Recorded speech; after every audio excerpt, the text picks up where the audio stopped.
This is Abe Friedtanzer from Awards Radar, and I'm so thrilled to be speaking with Adam Devine about Pitch Perfect Bumper in Berlin.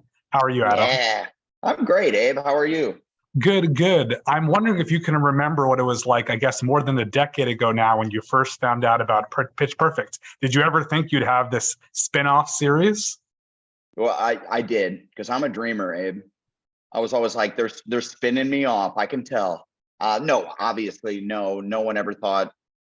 I think even in our wildest imaginations, it was hard to believe what a hit the Pitch Perfect franchise was and currently is. Like it was bigger than anyone expected. And I wasn't in the third movie, so when they brought me this idea, I sort of leapt at the chance to bring my boy Bumper back to life. And how would you say that the show has felt different for you than the first two movies? Well, it's in Germany, so that's a real curveball. We're no longer at Barden University, so yeah, it's fun. Tonally, I feel like it still feels like it's in the same world as Pitch Perfect, which is what we were going for.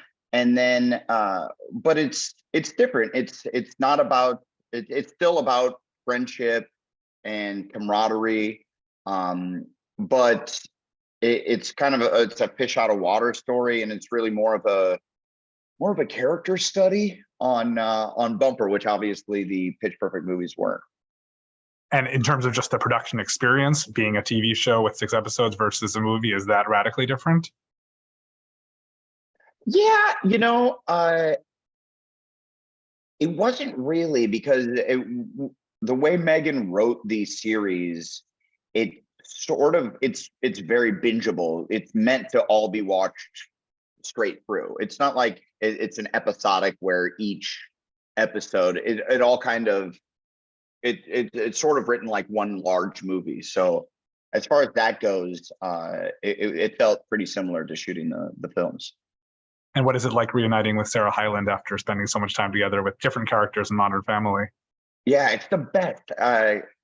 Sarah is like one of the most talented actresses I've ever worked with. She is such a professional, and she she knows her lines, your lines. She's like holding a boom. She's like doing everything on the show, and it's just so cool to get to work with her again. I keep saying that I think she's going to be like a Betty White, someone that she's still acting when she's like 95 years old, and she's just like a beloved figure. So I'm happy that I get to be a little blip on her amazing career that I know she's going to have. Yeah. Well, I'm a movie guy and a TV guy. I'm not a music guy. And so when I first watched this episode, I heard that song Kings and Queens, which, opens the first episode. I didn't really know what it was, but I was like, I've heard this before. And now I've actually figured out that it's actually the perfect length for like a part of my exercise routine in the morning. So like good and fast and motivational. Do you have a favorite musical moment from this series? Well, I thought that was our opening sequence to the whole series. So that was really cool, and it was stylized, which I really liked, the Kings and Queens.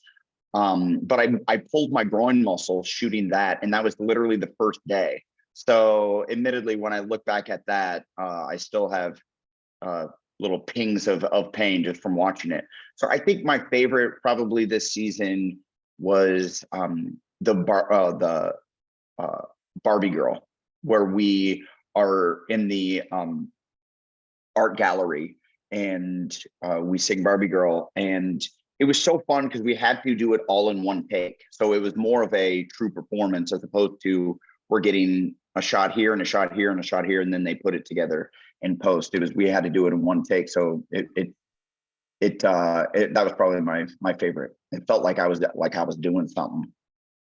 Awesome. Well, if you don't know what we're talking about and you haven't watched Pitch Perfect Bumper in Berlin yet, check it out now on Peacock. Thanks so much, Adam. It's been a pleasure. Streaming now. Yeah, pleasure, Abe. Nice to meet you. You too. Take care.